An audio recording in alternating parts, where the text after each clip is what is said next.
They say that silence is golden, but they're wrong. Silence is a predator. It's the thing that hides in the corners of your beautiful home, waiting for the lights to go out so it can whisper the truths you've been too afraid to hear. My name is Elena, and for 7 years, I lived in a masterpiece. My husband, Julian, was the architect of that masterpiece. He was handsome, successful, and he loved me with a quiet intensity that made all my friends jealous. We had the house with the floor-to-ceiling windows, the high-end SUV in the driveway, and a marriage that felt like a fortress. But 3 nights ago, the fortress crumbled. It was 2:14 a.m., the kind of time where the world feels empty, like you are the last person left on Earth.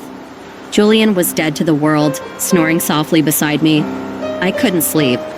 I've always been a light sleeper, sensitive to every creak of the floorboards, every shift in the wind. But this time, it wasn't a sound that woke me. It was a light. A tiny, flickering blue glow was coming from inside Julian's bedside drawer. Not on top of it, inside it. My heart did a strange, uncomfortable somersault. Julian's phone was on his nightstand, plugged into its charger. I could see the sleek black screen reflecting the moonlight. So, what was the light in the drawer? I told myself to go back to sleep. I told myself it was probably just an old tablet or maybe a portable battery pack he'd forgotten about. But the glow kept pulsing. Blink, blink, blink. It felt like a heartbeat. A secret heartbeat. With a hand that was shaking more than I want to admit, I reached out. I moved slowly, watching Julian's chest rise and fall. If he woke up, I'd just say I was looking for some lip balm. Simple, normal. I slid the drawer open. It didn't make a sound. There, tucked under a stack of old passports and a watch box, was a phone. But it wasn't Julian's iPhone. It was a cheap prepaid burner phone, the kind you see in movies about criminals and spies.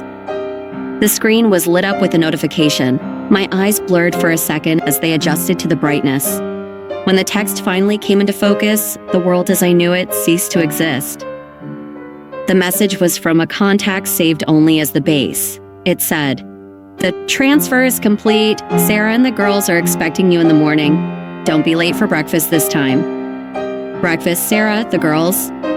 Julian and I don't have children. We tried for years, but the doctors told us it wasn't in the cards. It was the great tragedy of our marriage. The one thing Julian always told me he could live without, as long as he had me. I stared at that cheap plastic phone until the screen went black, leaving me in total darkness. In that silence, I realized that the man sleeping inches away from me wasn't my husband. He was a stranger, and his entire life, our entire life, was a lie I had been paying for. I didn't scream. I didn't wake him up. I did something much, much worse. I put the phone back, closed the drawer, and I started planning. If Julian wanted to live a double life, I was going to make sure he lost both of them. To understand why I didn't just throw him out that night, you have to understand who we were. Or who I thought we were. Julian and I met when I was 26.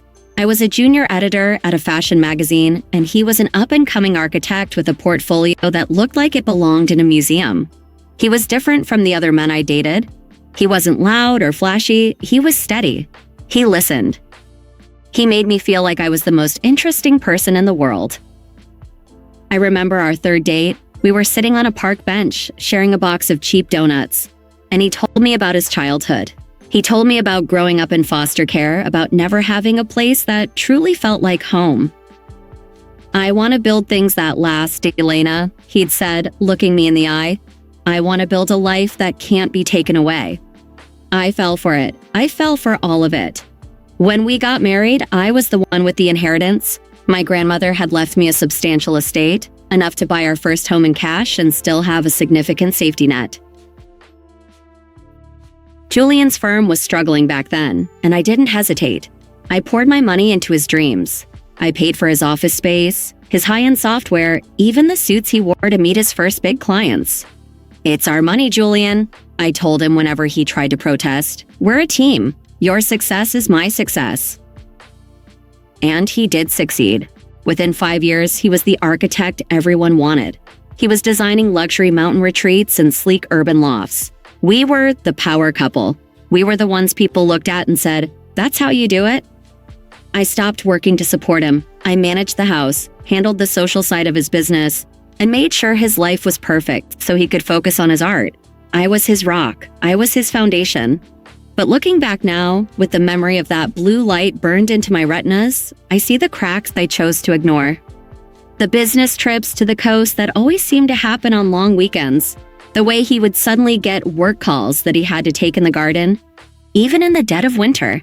The way he started using a separate credit card for office expenses that he insisted on managing himself. "I don't want you burdened with the boring stuff, Elena," he'd say, kissing my forehead. "You just focus on being beautiful and happy." I thought he was being protective. I thought he was being a traditional loving husband. I didn't realize he was building a wall between me and the truth.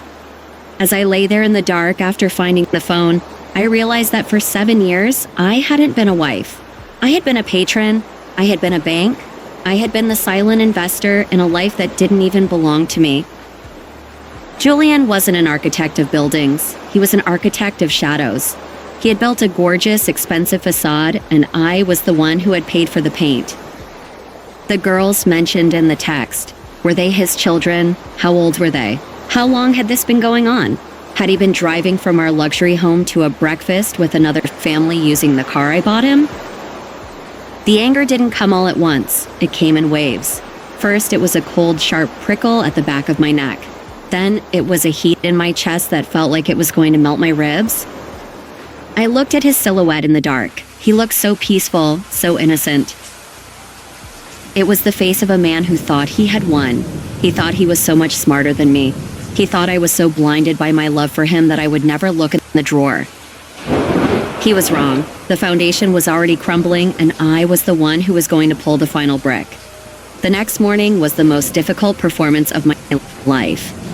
I woke up at 7 a.m., just like always. I made the coffee, the expensive organic blend Julian likes. I put on my silk robe and sat at the kitchen island, scrolling through my tablet as if my heart wasn't trying to beat its way out of my throat. Julian walked into the kitchen at 7:15. He looked fresh, showered, and smelled of the cologne I'd given him for our anniversary. "Good morning, gorgeous," he said, leaning down to kiss my cheek.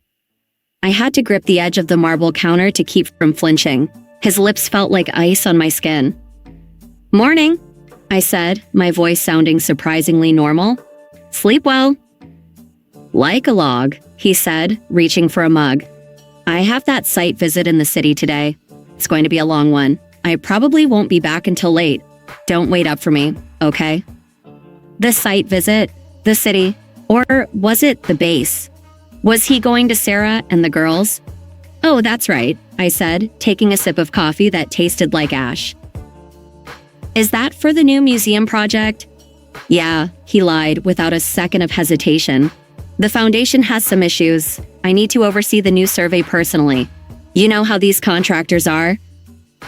I watched him. I watched the way he moved, the way he adjusted his tie in the reflection of the microwave. There was no guilt, no hesitation. He had become a professional liar. Every word out of his mouth was a calculated move in a game I didn't know we were playing. He finished his coffee, grabbed his briefcase, and headed for the door. "Love you, Elena," he called out. "Love you too," I whispered to the empty kitchen. The moment I heard his car pull out of the driveway, I moved. I didn't go to the bedroom first. I went to the office. I needed his laptop. Usually it was password protected, but I knew his patterns. I knew he used a variation of our wedding date for almost everything. I tried the date. Access denied. I tried his mother's birthday. Access denied. I tried the date he opened his firm. Access denied. I sat back, my heart racing. What would a man like Julian use? I thought about the text. Sarah and the girls. I typed in SARAH. The laptop hummed and opened. I felt a wave of nausea wash over me. It was so simple. He didn't even respect me enough to use a difficult password. He was using her name in our house. I started digging. I didn't look at the work files. I went straight to the browser history, the hidden folders, and the deleted items. It took me 2 hours to find the Project Alpha folder. It was buried deep inside a directory for a fake hotel project in another state. When I opened it, my world shifted again. It wasn't just photos, it was a ledger. There were photos of a small, charming cottage in a town only 45 minutes away, a house with a swing set in the backyard and a red door. There were photos of Julian, my Julian, at a birthday party, wearing a world's best dad hat, holding two little girls who looked exactly like him. The girl on the left had his eyes. The girl on the right had his crooked smile. They were probably 5 and 3 years old. 5 years. This had been going on for 5 years. He had started this second family while I was still grieving my third miscarriage.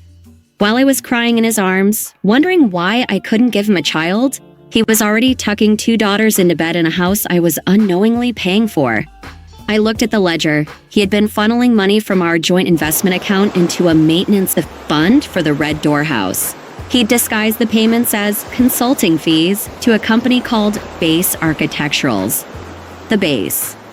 He wasn't just cheating, he was living a parallel existence. He had a wife named Sarah, 2 daughters, and a life that looked like a suburban dream. And he had me, the high-end wealthy wife who funded the whole thing. I was the engine. I was the one who made both his lives possible. Without my inheritance and my support, he wouldn't have the firm, he wouldn't have the SUV, and he certainly wouldn't have the Red Door house. I stood up from the desk, my legs feeling like lead. I walked to the window and looked out at our perfectly manicured lawn. I could have called a lawyer right then. I could have ended it. But a lawyer would only take half. A lawyer would give him a fair settlement. Julian didn't deserve fair. He deserved to feel the weight of every lie he'd ever told. He thought he was an architect? Fine, I was gonna show him what happens when you build your life on sand. I went back to the bedroom and opened the nightstand drawer. I grabbed the secret phone. I was going to find out exactly who Sarah was, and then I was going to invite her into our masterpiece. The drive to the town of Oak Ridge took 47 minutes. I know, because I counted every single second. Each mile felt like a year of my life peeling away. Every tree I passed, every highway exit, felt like I was moving deeper into a ghost story, one where I was the ghost, and Julian was the one haunted by a past he hadn't actually left behind. I parked my car 3 blocks away from the address I'd found in the Project Alpha folder. I didn't want him to see my SUV. I didn't want any chance of a confrontation yet. I needed to see. I needed to know what 5 years of my money and his late nights had built. I walked the rest of the way, my sunglasses shielding my eyes and my heart hammering against my ribs like a trapped bird. And then I saw it. 112 Maple Street. It was exactly like the photos, but seeing it in person made it real in a way that felt like a physical blow. It was the charming 2-story cottage. The lawn was littered with colorful plastic toys, a slide, a little playhouse, a tricycle. And there, staring at me like a mockery of my own marriage, was the Red Door. It wasn't just a house, it was a home, a real, messy, lived-in home. I stood across the street, partially hidden by a large oak tree, and I waited. 10 minutes passed, 20, and then the Red Door opened. A woman walked out, Sarah. She was younger than me, maybe early 30s. She wasn't the high-fashion, polished woman Julian always insisted I be. She was wearing leggings and an oversized sweater, her hair pulled back in a messy bun. She looked tired, but she was smiling. And then 2 little girls came running out behind her, screaming with laughter. They were wearing matching pajamas, even though it was nearly noon. They looked so much like Julian, it made my stomach turn. The way they tilted their heads, the way they moved. It was his DNA walking around on a lawn I had indirectly paid for. I watched Sarah lift the smaller girl into her arms and kiss her forehead. I watched her look down the street as if she were expecting someone. Was she waiting for Julian? Was he coming here for lunch after his site visit? In that moment, a part of me wanted to run across the street. I wanted to scream at her. I wanted to tell her that the man she thought was her husband was actually mine. I wanted to tell her that every grocery she bought, every mortgage payment she made, was funded by a woman she didn't even know existed. But I stopped myself. I looked at Sarah's face. She didn't look like a co-conspirator. She didn't look like a woman who was hiding a dark secret. She looked like a woman who believed in the masterpiece Julian had built for her. She looked just like I did 7 years ago, trusting, hopeful, and completely in the dark. Julian wasn't just cheating on me with a mistress. He was cheating on Sarah with a lifestyle. He was using me for the money and the status. And he was using her for the family and the home he told me he never wanted. He had orchestrated a perfect balance. He had a queen in the city and a mother in the suburbs. And he was the god of both worlds. I pulled out my phone and took a photo of them. Click. Sarah looked toward the tree, sensing someone watching. I stepped back, my heart racing. I turned and walked away, my legs feeling like lead. As I drove back to our luxury fortress, the anger finally settled into something much more dangerous. Clarity. Julian thought he was an architect. He thought he could build two structures on the same foundation and expect them both to stand.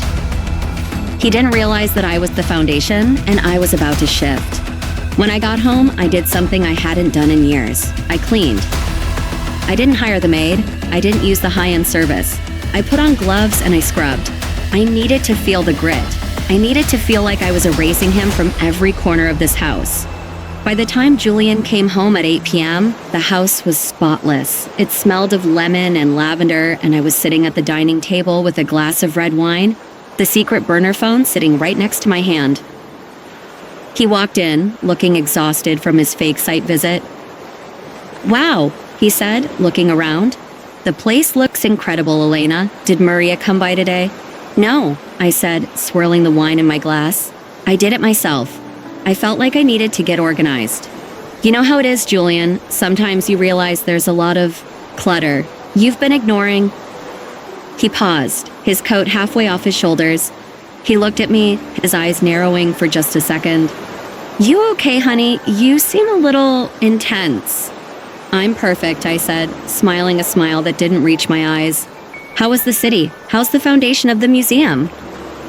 "Stressful," he lied, walking over to pour himself a drink. "The soil is more unstable than we thought. We might have to redo the entire lower level. It's going to cost a fortune." "Soil is tricky," I agreed. "If the ground under you isn't what you thought it was, everything on top just falls apart, doesn't it?" Julian stopped pouring. He turned to look at me, and for the first time in 7 years, I saw a flicker of genuine fear in his eyes. It was tiny, a microscopic spark of realization that something was off. "Anyway," I said, picking up the secret phone, "I found this in your nightstand drawer today. I think it belongs to a client of yours." I held the cheap plastic phone up. The blue light reflected in Julian's pupils. He didn't move. For 5 long seconds, the only sound in the room was the ticking of the grandfather clock in the hallway. I watched his brain working, watched him cycling through 1,000 lies, trying to find the one that would save him. "Oh, that," he finally said, his voice a bit too high. "Yeah, that's for the undercover work I'm doing for the board. You know, checking on the contractors without them knowing who I am. It's a security thing, Elena. I told you about it, didn't I?" "Did you?" I asked, tilting my head. I must have forgotten. It's funny though. I saw a text come through, something about the base and Sarah and the girls. The color drained from Julian's face so fast it was like someone had pulled a plug. He gripped the edge of the bar, his knuckles turning white. "Sarah is she's the foreman's wife," he stammered. "The foreman, Sarah, she manages the on-site trailer. The base is what we call the construction headquarters, and the girls, those are the new architects, the interns." It was a pathetic lie. It was a desperate, crumbling wall of words. "The interns expect you for breakfast?" I asked, leaning forward. "That's a very dedicated work culture, Julian." "Elena, you're overreacting," he said, trying to regain his steady husband voice. He walked toward me, hands outstretched. "You're stressed. You've been home too much. I'm doing all of this for us. For our future." I let him come close. I let him put his hands on my shoulders. I could smell the faint scent of Sarah's detergent on his skin, the cheap floral stuff I'd smelled on the tricycle in Oak Ridge. "I'm not stressed, Julian," I whispered. "I've never been more relaxed. I'm just glad we're being honest now." I stood up and kissed his cheek. "I'm going to bed. Don't be too long. You have a big day tomorrow, right? The final signature for the museum contract?" "Yeah," he said, his voice sounding hollow. "The final signature." He didn't know that I had already seen the contract. He didn't know that Base Architecturals was listed as the primary contractor. and he certainly didn't know that I had spent the afternoon talking to our bank. Julian thought the base architecturals project was his masterpiece. It was a multi-million-dollar contract to design a private museum for one of the wealthiest families in the state. If he pulled it off, he would be set for life. But there was a catch. To secure the bond for a project that size, Julian had to put up collateral. And since his firm was technically struggling on paper because he'd been funneling the profits to the Red Door House, he had used our joint assets as the guarantee. He had used my inheritance. The next morning, while Julian was in the shower, I went back into his Project Alpha files. I wasn't looking for photos of the girls this time. I was looking for the fine print. I found it. The bond required a final notarized signature from both of us by 5 p.m. today. Without my signature, the contract would be void and Julian would be liable for a massive failure to perform penalty that would bankrupt his firm in 48 hours. He had been planning to bring me the papers this evening, probably with a bouquet of flowers and another lie about securing our legacy. I didn't wait for him to bring me the papers. I went to the bank myself. I sat in the office of our private banker, Mr. Henderson. He had known my family for 30 years. He was the one who managed the estate my grandmother left me. "Elena," he said, looking concerned. "I was surprised to hear from you. Julian said you were traveling." "Julian says a lot of things, Arthur," I said, opening my briefcase. "I want to talk about the collateral for the museum project. I want to withdraw my consent." Arthur's eyebrows shot up. "Withdraw? Elena, the documents are already in motion. If you pull the collateral now, the firm's credit rating will collapse. Julian will be personally responsible for the initial deposits." "I know," I said. "I also want to freeze our joint investment account. I have reason to believe there has been unauthorized activity." I showed him the ledger I'd printed out, the consulting fees to base architecturals. I showed him the photos of the Red Door House. Arthur Vance was a man of the old school. He valued two things, money and reputation. Seeing the way Julian had been draining the estate I'd entrusted to him made his face turn a dark, angry red. "This is fraud, Elena," Arthur said. "He's been using your personal trust to fund a private residence under a shell company. This isn't just a divorce matter. It's criminal." "Not yet," I said. "I don't want him in handcuffs. Not yet. I just want him to realize that the bank is closed." I signed the papers. I revoked the collateral. I froze the accounts. By the time I walked out of that bank at 2 p.m., Julian was technically a millionaire on paper, but a bankrupt man in reality. The base was about to lose its funding. The Red Door House was about to lose its mortgage payments, and Sarah was about to find out that her architect husband didn't own the ground he stood on. I went to a small, quiet cafe and ordered a tea. I pulled out the burner phone. I looked at the contact for the base. Julian had a big meeting with the museum board at 4 p.m. He would be sitting in a room full of billionaires, waiting for the final confirmation of his success. I decided it was time to send a message. I typed, "The foundation has collapsed. Tell Sarah that breakfast is canceled, permanently." I hit send. Then I dialed a number I had memorized from the Project Alpha files, Sarah's personal cell phone. It rang once, twice, 3 times. "Hello?" Sarah's voice was soft, slightly breathless, like she'd been playing with the girls. "Sarah," I said, my voice steady and calm. "My name is Elena. I think we need to talk about our husband." Waiting for Sarah was the longest 20 minutes of my life. I sat in that small corner cafe, my hands wrapped around a cup of tea that had gone cold, watching the door. I wondered what she would look like up close. I wondered if she would hate me. When she walked in, she looked smaller than she had on the lawn. She was pale, her eyes red-rimmed, holding a diaper bag like a shield. She looked around the room with a desperate, frantic energy until her eyes met mine. She sat down across from me, her hands trembling so much she had to hide them under the table. "You're the difficult client," she whispered. That was the first thing she said. Julian told me he was working for a wealthy, demanding woman who made him stay late every night to finish her estate. He said you were miserable, that you hated him. I felt a cold laugh bubble up in my throat. I'm the woman who paid for your children's shoes, Sarah. I'm the woman who funded the company he told you was his. I didn't hate him. I loved him. For 7 years, I was the woman he came home to when he wasn't playing dad with you. I reached into my bag and pulled out a folder. I laid our marriage certificate on the table.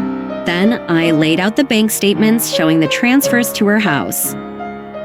Sarah stared at the documents. She didn't cry at first. She just looked like someone who had been hit by a car and hadn't realized her bones were broken yet. He told me we were married, she choked out. We had a ceremony in the backyard. He said he didn't want a big wedding because his family was gone and he only needed me. It wasn't a real wedding, Sarah, I said, my heart breaking for her despite everything. He couldn't file the papers. He's legally married to me. To him, you were a project, a place to hide when the pressure of being Julian the architect got too high. As the reality set in, Sarah finally broke. She put her head in her hands and sobbed, a quiet, gut-wrenching sound that made the other patrons look away. In that moment, the anger I felt toward her evaporated. She wasn't my enemy. She was my mirror. We were both victims of a man who thought he could design human lives like they were blueprints. I have nothing, she gasped between sobs. The house, the girls. He told me the house was in my name. It's not, I said. It's in the name of a shell company called Base Architecturals, a company that Julian owns. And because I am his legal wife and he used our joint assets to fund that company, I now legally control that house. Sarah looked up, her eyes wide with terror. Are you going to throw us out? I looked at her, at this woman who had been living a lie just as deep as mine. I thought about the little girls with Julian's eyes. No, I said, reaching across the table to touch her hand. I'm not Julian. I don't destroy people for my own comfort. But Julian is at a board meeting right now. He thinks he's about to become a billionaire. He thinks he's won. I leaned in closer, my voice turning to steel. Do you want him to get away with it? Or do you want to help me show the world who the architect really is? Sarah wiped her eyes. She looked at the photo of her daughters on her phone, then back at me. A new light appeared in her eyes, a spark of the same cold fire that was burning in me. Tell me what to do, she said. The museum boardroom was a palace of glass and mahogany, perched on the 50th floor of the city's most expensive tower. Julian was there, sitting at the head of a long table, surrounded by 5 of the wealthiest donors in the state. He looked like a king. He was wearing the suit I bought him, checking his watch. The watch I gave him for our anniversary. The designs are flawless, Julian, the chairman was saying. The Museum of Modern History will be your legacy. We just need the final verification of the bond and we can sign. Julian smiled that steady, confident smile. The bond is secure. My wife, Elena, is just finishing the final paperwork at the bank as we speak. You have my word. The foundation is solid. At that exact moment, the heavy double doors of the boardroom swung open. The board members looked up in surprise. Julian's smile didn't just fade, it disintegrated. He stood up, his chair screeching against the floor. Elena, he stammered. What? What are you doing here? I told you I'd meet you at home. I decided the board deserved to see the full presentation, Julian, I said, walking to the front of the room. I wasn't alone. Sarah walked in behind me. She was wearing a simple, clean dress I'd helped her pick out. She looked Julian directly in the eye, and for the first time in 5 years, she didn't look at him with love. She looked at him with the coldness of a stranger. Julian? A board member asked, looking confused. Who is this? This is Sarah, I said, my voice echoing in the silent room. She is the mother of Julian's 2 children, the children he's been raising in a house funded by the very firm you're about to hire. And this, I held up a tablet, connecting it to the room's massive projector, is the financial reality of Julian's solid foundation. The screen flickered to life. It didn't show museum blueprints, it showed the ledger. It showed the Project Alpha folder. It showed the shell company transfers, and then it showed the bank's notice that the collateral had been revoked. Julian has no bond, I told the board. He has no firm. As of 2 hours ago, his accounts are frozen under investigation for fraud and embezzlement of trust funds. He didn't build a firm, he built a house of cards using my inheritance. The room erupted into hushed, angry whispers. The chairman stood up, his face turning a deep, dangerous purple. "Julian, is this true?" Julian looked like a man standing on the edge of a cliff. He looked at me, then at Sarah, his mouth opening and closing like a fish out of water. The charismatic architect was gone. In his place was a small, terrified man who had run out of lies. It's a misunderstanding," Julian croaked. "Elena is upset. She's making things up, but—" "I have the girls' birth certificates, Julian," Sarah said, her voice loud and clear. "I have the marriage photos from the backyard. Do you want me to show the board the messages you sent me this morning about breakfast?" Julian collapsed back into his chair. He looked at the billionaires who were supposed to make him legendary, and he saw the truth. They wouldn't even touch him with a 10-foot pole now. In the world of high-stakes architecture, your reputation is your only currency, and Julian was officially bankrupt. "Get out," the chairman said, his voice low and vibrating with rage. "Leave the building immediately. Our lawyers will be contacting you by the end of the day. And Julian, don't ever show your face in this city again." Julian stood up, his legs shaking. He tried to walk past us, tried to maintain some shred of dignity, but he couldn't even look up. He was a ghost in a $1,000 suit. As he reached the door, I leaned in and whispered just loud enough for him to hear, "The blue light in the drawer, Julian. You should have checked the battery." We didn't go home with him. I took Sarah and the girls to a hotel, a nice one, the kind Julian used to take me to. I paid for it with my own private account, the one Julian didn't know about. I told her to rest. I told her she was safe. Then I went back to the masterpiece, the house Julian and I shared. I didn't cry. I didn't smash things. I sat in the living room with the floor-to-ceiling windows and I waited. At 11 p.m., I heard his car pull into the driveway. Julian walked into the house, but he didn't look like a king anymore. His suit was wrinkled, his tie was gone, and he looked like he'd aged 20 years in 12 hours. He saw me sitting there in the dark, and he just stopped. "Elena," he said, his voice a broken rasp, "you destroyed me. You took everything. My firm, my reputation, even Sarah." "You destroyed yourself, Julian," I said. "I just stopped helping you hide the wreckage. You thought you were so much smarter than everyone else. You thought I was just a checkbook. You thought Sarah was just a hobby." "What am I supposed to do?" he asked, sinking onto the designer sofa. "I have nothing," the bank called. "They're foreclosing on the firm's office. I don't even have a place to stay." "That's not my problem," I said, standing up.